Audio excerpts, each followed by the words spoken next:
Hey love, I want to talk to you from a different place today. Not the place where you're trying to figure things out, but the place where you already see things so much more clearly and you're learning how to live from that clarity.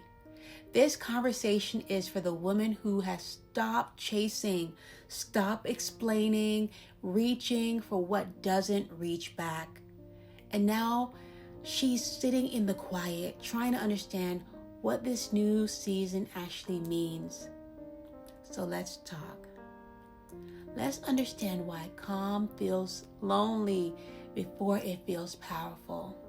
At first, calm doesn't feel peaceful. It feels empty. Your phone is quieter. Your emotions aren't swinging anymore.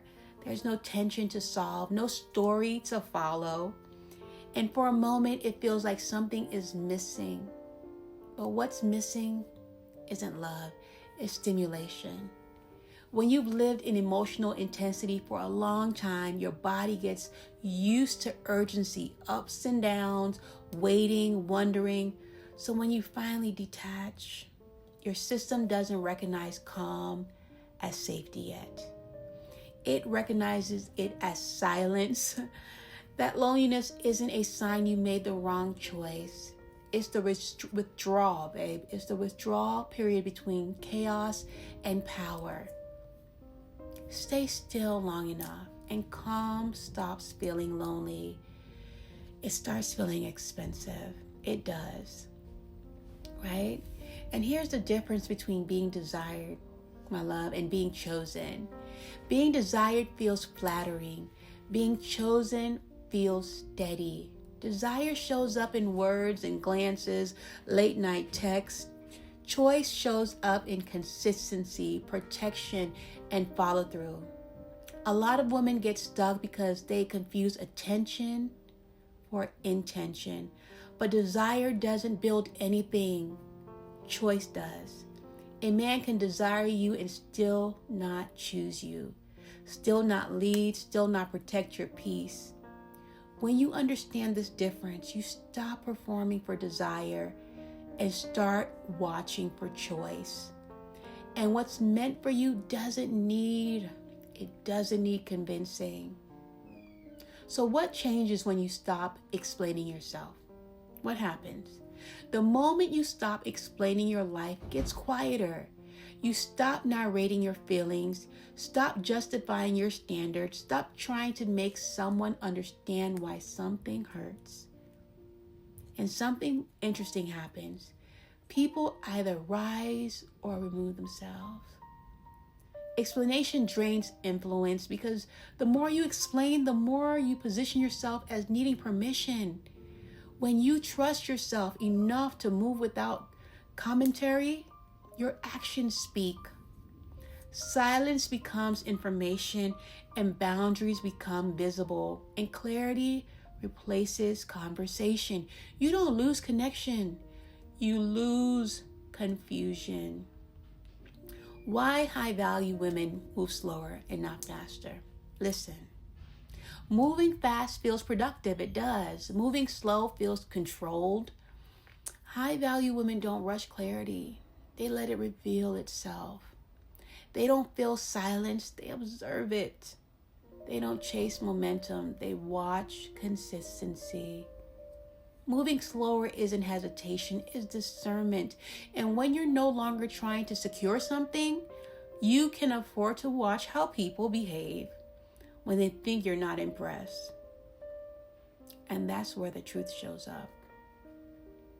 The moment you realize you're no longer available for confusion, this moment is quiet. There's no announcement. There's no argument. No dramatic ending, love. You just notice. You don't want to ask anymore. You don't want to guess. You don't want to wait. You don't want to decode energy.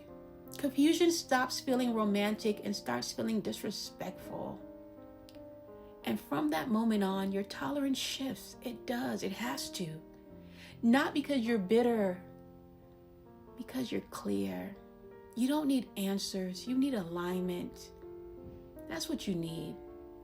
So, how self-respect quietly rewrites your dating life. Self-respect doesn't argue love, it adjusts. You stop overgiving, you stop staying late, you stop making exceptions for potential.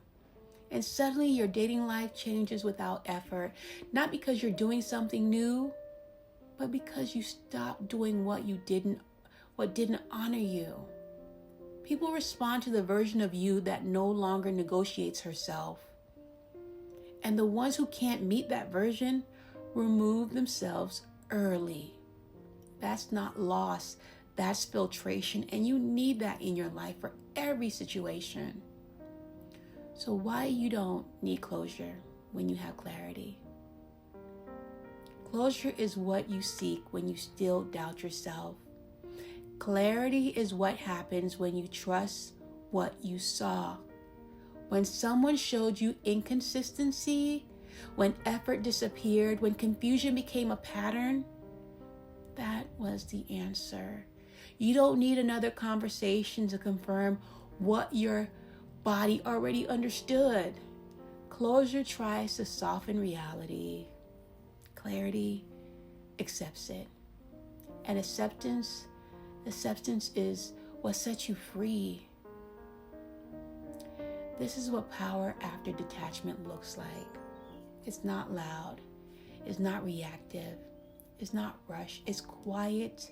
It's self-possessed. It's clear. You're not closed. You're governed.